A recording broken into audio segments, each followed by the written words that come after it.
Hey, welcome back to the channel. Let me show you how to make some serious money selling children's books using Kindle Direct Publishing and ChatGPT 3. So first things first, go to openai.com, open up a free account using your email. I'm going to ask it to write a story acting as a financially responsible dad, teaching his 6-year-old son about financial literacy. You can see here it came up with some great storylines and even a great title, The Wise Little Squirrel, A Tale of Saving and Investing. I love that on so many levels. Next up, let's ask it to create 5 illustrations for our children's book, and then we're going to head over to Canva. Specifically look for the text-to-image feature.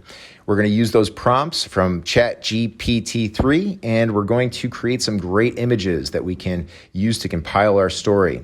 Now it's time to put it all together. Using Canva's book template, I'm going to upload my images and storyline, and then we head over to KDP. Create an account, upload your manuscript and cover letter, proofread, set your pricing, and congratulations, you've created a passive income stream in minutes.